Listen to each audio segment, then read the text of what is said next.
शनिवार को सपा सुप्रीमो व उत्तर प्रदेश के पूर्व मुख्यमंत्री अखिलेश यादव तथा कांग्रेस पार्टी के महासचिव प्रियंका गांधी वाड्रा ने गोरखपुर सहारा स्टेट के मैदान पर इंडिया गठबंधन के प्रत्याशियों के पक्ष में आयोजित जनसभा में भाग लिया।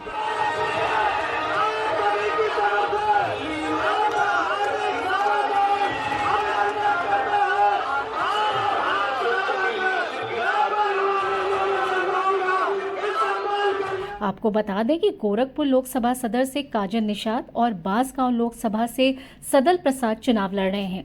सभा को संबोधित करते हुए पूर्व मुख्यमंत्री अखिलेश यादव ने प्रियंका गांधी व इंडिया गठबंधन के सभी नेताओं का स्वागत करते हुए कहा कि इस दोपहर में जहां भी छाया मिल रही है, यहां पूरा पांडाल भरा पूरा दिखाई दे रहा है। इस बार हमें गोरखपुर तथा आसपास के क्षेत्र से जो संदेश मिल रहा है, लोगों का जो जोश दिखाई दे रहा है, उससे लगता है कि इंडिया गठबंधन की प्रत्याशी जीत रहे हैं। इसलिए संविधान बचाने के लिए और एक ऐसी सरकार जिसने हमें और आपको समय समय पर धोखा देने का काम किया है। ये दिल्ली वाले तो दिल्ली वाले, ये जो लखनऊ वाले हैं वो तो बहुत ही उल्टा पुल्टा हैं। ये गोरखपुर वाले लोग जानते हैं। हम आपसे कहना चाहते हैं और आपसे पूछना चाहते हैं, सुना है कि लखनऊ वाले उल्टा पुल्टा ने, जो हमारे उल्टा पुल्टा मुख्यमंत्री हैं, गोरखपुर में दुकानें बनवा ली, मॉल बनवा लिए। क्या नाले साफ करा लिए आपके, नहीं करा लिए? और आप लोग तैरना सीखे हो कि नहीं सीखे हो, पहले से जानते हो? ये बरसात आने वाली है, ये बरसात आने वाली है। हमारे नाविक लोगों को नाव से तो मदद करनी पड़ेगी, लेकिन आपको अपनी जान तैर के भी बचानी पड़ेगी। ये वही जगह है गोरखपुर जहां पर कहा था कि मेट्रो चल जाएगी। बताओ, मेट्रो आपकी चल गई? मैंने कई बार कहा, फिर दोहराता हूं मैं आपको, गोरखपुर को जोड़ने के लिए पूर्वांचल एक्सप्रेसवे से एक गोरखपुर लिंक बन रहा था। जब से पूर्वांचल एक्सप्रेसवे बना तब से बन रहा है और अभी तक पूरा नहीं हुआ है। कभी उसकी लागत जानकारी की है? लागत क्या लगी है? जरा हिसाब किताब लगाना जाके घर बैठ करके। जो पूर्वांचल एक्सप्रेसवे से आपका गोरखपुर लिंक जुड़ने वाला है, वो 90 किलोमीटर 6000 करोड़ का बन रहा है। तो सोचिए, 90 किलोमीटर 6000 करोड़ का जब हिसाब किताब लगाओगे तो बताओ 1 किलोमीटर कितने करोड़ का है? सोचना जाकर के। और ये सरकार वो है जिसने लाखों लाख नौजवानों की नौकरी छीन ली। अभी तक 60 लाख नौजवान है जो परीक्षा की वजह से नौकरी नहीं पाए। और यही 60 लाख का अगर हिसाब किताब लगाएं, उनके माँ बाप को भी जोड़ दें, तो एक परिवार में अगर 3 सदस्य हैं जो नाराज हैं, तो कुल मिलाकर के 1 करोड़ 80 लाख नाराज हुए। और अगर 1 करोड़ 80 लाख का भाग दे देंगे 80 लोकसभाओं का, तो हर लोकसभा से बताओ 2,25,000 वोट कम हो गए इनके, क्या नहीं कम हो गए? जहां इनके खिलाफ हर लोकसभा में 2,25,000 लोग खड़े हैं, वहीं महंगाई बताओ कहां पहुंचा दी इन्होंने? महंगाई कहां पहुंच गई है? डीजल, पेट्रोल, गैस सिलेंडर तो और चीजें महंगी तो हुई हैं, गाड़ियां तो महंगी हुई हैं, लेकिन नौजवानों बताओ, आपकी मोटरसाइकिल कितनी महंगी हो गई है? 10 साल पहले कितने रुपए की थी और आज कितने रुपए की हो गई? न केवल मोटरसाइकिल महंगी हुई है, बल्कि दवाइयां कहाँ हो गई महंगाई की वजह से। दवाइयां महंगी कर दी। और याद होगा आपको जब ये राशन दे रहे थे 2022 में, क्या क्या राशन में दे रहे थे। पहले दाल दे रहे थे, चना दे रहे थे, रिफाइंड तेल दे रहे थे, नमक दे रहे थे। आज बताओ गरीब को क्या मिल रहा है, और मात्रा भी कम कर दी है। इसलिए इंडिया गठबंधन समाजवादी पार्टी और कांग्रेस ने तय किया है कि आने वाले समय में अपने गरीबों को जहां राशन की मात्रा बढ़ाएंगे, उसकी गुणवत्ता को बेहतर करेंगे, और जिस तरीके से संपन्न लोग, बड़े लोग पैकेट का आटा लेते हैं जो पौष्टिक है, हम अपने गरीबों को भी राशन की मात्रा बढ़ा करके, राशन की गुणवत्ता को बेहतर करके पैकेट आटा के साथ साथ डाटा भी फ्री देने का काम करेंगे। इस अवसर पर लोकसभा सदर सभा प्रत्याशी काजल निषाद, कांग्रेस प्रत्याशी सदर प्रसाद, कांग्रेस जिला अध्यक्ष निर्मला पासवान, सपा जिला अध्यक्ष ब्रिजेश गौतम, अमरेंद्र निषाद, नगीना प्रसाद सहित अन्य लोग मौजूद रहे। गुरु मच्छेंद्रनाथ जी, गुरु गोरखनाथ जी की धरती है। यहाँ पर मुझे बहुत बहुत गर्व महसूस हो रहा है।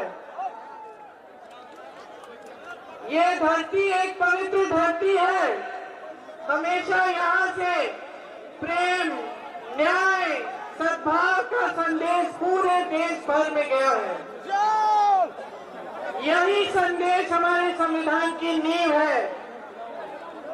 यही हमारे समाज, हमारी संस्कृति का आधार है, और यही हमारे देश की लोकतंत्र की नींव है। ये संदेश यहाँ से आपने सदियों से, हजारों वर्षों से पूरे देश भर में भेजा है। लेकिन आज बहनों और भाइयों, क्या हालात है देश के, कैसी राजनीति चल रही है? प्रेम और सद्भावना की राजनीति है? नहीं, ये आपके लिए सरकारें चल रही हैं क्या, प्रदेश की और केंद्र की? किसके लिए चल रही है?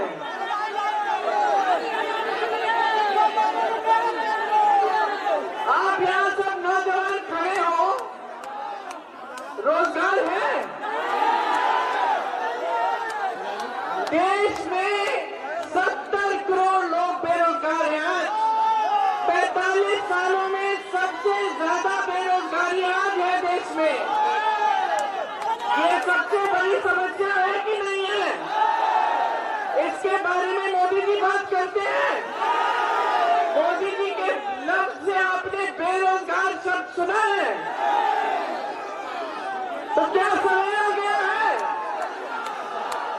कि प्रधानमंत्री मोदी जी को हम बताएं कि बेरोजगारी क्या होती है? समय आ गया है। आपकी दूसरी सबसे बड़ी समस्या क्या है? महंगाई। महंगाई है। आज गैस चुनाव में जिस तरह से कांग्रेस पार्टी और समाजवादी पार्टी ने इस गठबंधन के साथ जिस तरह से एकजुटता से काम किया है, जिस तरह से हम इस चुनाव को लड़े हैं, उसी तरह की जीत आप बना के दिखाइए। आपके सामने जो नेता आकर स्तरहीन बातें करते हैं, मोदी जी की तरह कभी भैंसों की बात करते हैं, कभी मंगलसूत्र की बात करते हैं, लेकिन बेरोजगारी, महंगाई की बात नहीं करते। उनको रास्ता दिखा दीजिए, उनसे पूछिए। आप कह रहे हैं कि इंडिया गठबंधन के लोग आकर बिजली चुराएंगे। पूछिए मोदी जी, 10 सालों में इतनी बड़ी बड़ी बिजली की बिल जो हमें मिल रही है, ये तो आपके राज्य में मिल रही है। भैंसों की बात करते हैं। पूछिए कि जो आवारा पशु की जो समस्या है, ये किसके कार्यकाल में बनी है? किसके कार्यकाल में शुरू हुई है? ये इनसे सवाल पूछिए, जागरूक बनिए और 1 तारीख को इनका मार्गदर्शन करिए, दिखाइए इनको कि बेरोजगारी क्या होती है और किस तरह से आप अपनी समस्याओं का सामना कर रहे हो। जहां व्यापार है, जहां रोजगार है, जहां सरकारी कारखाने हैं, जहां आपके लिए सुविधा है, वो सब ठप करने का काम किया है। सिर्फ अपने बड़े बड़े खरबपति मित्रों के लिए इन्होंने अपनी सरकार चलाई है। उनके 16 लाख करोड़ रुपए माफ हो जाते हैं। यहाँ के बुनकरों के लिए 1 रुपया माफ नहीं होता, एक स्कीम नहीं आती। हर तरफ से आप घिरे हुए हैं, छुट्टे जानवर से घिरे हुए हैं। इस समस्या को हल करने के लिए कुछ नहीं किया गया है। आपके स्थानीय कारोबार सब संकट में है। कुशीनगर का एयरपोर्ट खुलता है, 5 महीनों से कोई फ्लाइट ही नहीं आ रही है। अब चुनाव आया है तो शुरू हो गई और भ्रष्टाचार ही भ्रष्टाचार है। पूरी केंद्र की सरकार इलेक्टोरल बॉन्ड्स की स्कीम से चंदा लेने में व्यस्त, लेकिन आपके लिए काम करने में कोई व्यस्त नहीं है। आज हर तरफ से आप पर हमला हो रहा है, इस देश के लोकतंत्र पर हमला हो रहा है और आपको सावधान और सतर्क रहना पड़ेगा। ये जो आपका अधिकार है, जिसके जरिए आप 1 तारीख को समाजवादी पार्टी की प्रत्याशी, इंडिया गठबंधन की प्रत्याशी को जिताने जा रहे हैं, ये अधिकार सबसे मजबूत, सबसे शक्ति से भरा हुआ अधिकार है आपका। संविधान बदलने की बात ये है कि ये अधिकार भी कमजोर हो जाएगा। सतर्क रहिए, जागरूक रहिए, ऐसी सरकार लाइए जो आपके लिए काम करके दिखाए। ये तमाम नौजवान जो यहाँ खड़े हैं, जो बेरोजगार हैं, आप सबको रोजगार दिलवाने का काम हमारा गठबंधन करेगा, ये हमारी गारंटी है। और आप सबने इतनी ध्यान से मेरी बातें सुनी है। ज्यादा लंबा भाषण नहीं देना चाहती क्योंकि आप अखिलेश जी का भी इंतजार कर रहे हैं।